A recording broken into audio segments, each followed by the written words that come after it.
Voilà, donc voici le pinboard qui va nous servir, on va dire, à lutter contre le Covid-19.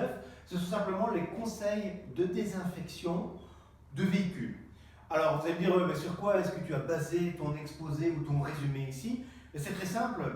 Au lieu de suivre quelques indications qui étaient pour moi pas assez précises, j'ai cherché dans le monde médical comment s'effectuait la désinfection d'un habitacle d'une ambulance. Voilà. Ou même je dirais même de la partie patient. Eh bien, ces conseils, si vous voulez, je peux vous envoyer le lien aussi, ils sont basés donc, sur les conseils des transports médico-sanitaires de Belgique. Voilà. Qui, au début de la crise sanitaire, ont publié un petit guide qui vous explique comment faire. Alors, je vais essayer de vous le résumer et je l'ai transposé à nos voitures, bien entendu. Il y a des règles de base que vous connaissez qui seront dans vos guides et c'est les suivantes, tout simplement. Chaque chose que vous allez utiliser sera à usage unique. Voilà. Ça, c'est la base. Donc, pas de linge microfibre que vous allez nettoyer une fois tous les 3 jours, c'est pas bon. C'est simplement une lingette ou un papier que vous allez utiliser. D'autres choses, utilisez, et ça on le fait déjà beaucoup dans les ateliers, des gants. Pourquoi pas à votre réception aussi, parce que ça va être aussi nécessaire à certaines étapes. On utilisera bien entendu des lingettes de nouveau à usage unique que l'on va jeter après désinfection ou nettoyage. On va utiliser aussi des masques dès qu'on sera trop rapproché de nos clients, où vous aurez des écrans aussi au niveau de votre réception. Enfin, les produits aussi, ce seront toujours des produits homologués avec minimum 70% d'alcool. Et idéalement, ces produits, on dit que ce sont des produits qui sont faits pour désinfecter des dispositifs médicaux. Voilà, ça vous assure en tous les cas la qualité de celui-là. Ça, ce sont les bases sur lesquelles on va travailler pour pouvoir désinfecter un véhicule. Donc, tout usage unique et des bons produits. Ensuite, le nettoyage. Il y a quelques règles de base et je vous avoue que j'ai appris pas mal quand même. Alors, la règle, quand on a une grande surface, on va la nettoyer en S. En S pour être sûr de racler toute la saleté, de faire toute la superficie. Ensuite, une autre règle, on va toujours partir du propre vers le sale. On va en fait après aussi partir du haut, on descendra vers le bas.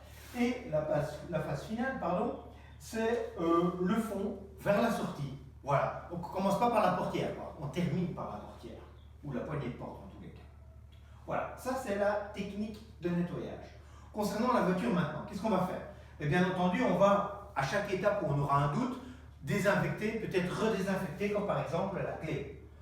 Ça doit se faire par exemple à l'arrivage du véhicule, mais aussi à la remise au clé. Quoi d'autre aussi? On va prendre un bic qu'on va désinfecter aussi. Le bic, lui, doit être désinfecté en tous les cas. Je vous avoue que dans mes petits passages ici et là, chez certains de chez vous pour l'un de notre coaching, ici encore cette semaine, j'ai vu que les bics, on se les passe de l'un à l'autre.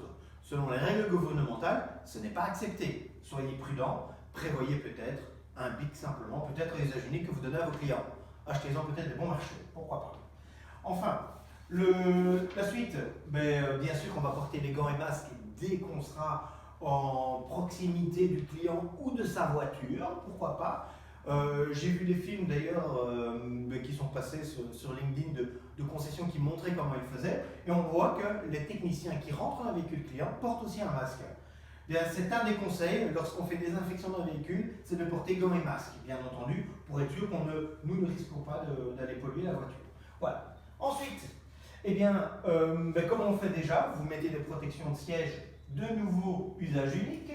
Vous allez mettre un fil de protection sur le levier de vitesse. On le voit, certains ont carrément des rouleaux de film transparents. On va protéger le volant aussi. C'est là où on a la plus grande chance d'aller contaminer, en tous les cas, peut-être le propriétaire du véhicule si jamais on était malade et qu'on ne sait pas. Donc on va mettre un film sur le volant. Enfin, après, qu'est-ce qu'on va faire? On va couper aussi le plus vite possible cette ventilation. Pourquoi? Simplement pour protéger nos hommes aussi. On coupe cette ventilation. Vous savez que les systèmes d'air conditionné sont quand même température chaude, humide, parfois les clients mettent le recyclage. On sait que certaines bactéries et virus peuvent vivre très longtemps là-bas. Coupez tout de suite cette ventilation, et d'ailleurs c'est pour cela qu'on conseille de porter le masque.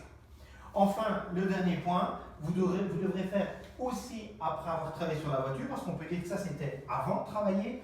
La dernière chose à faire, ça sera de recommencer ce nettoyage final, de le faire en tous les cas. Donc on va, toutes les pièces et les choses que l'on va toucher, on va le nettoyer avec cette technique-là.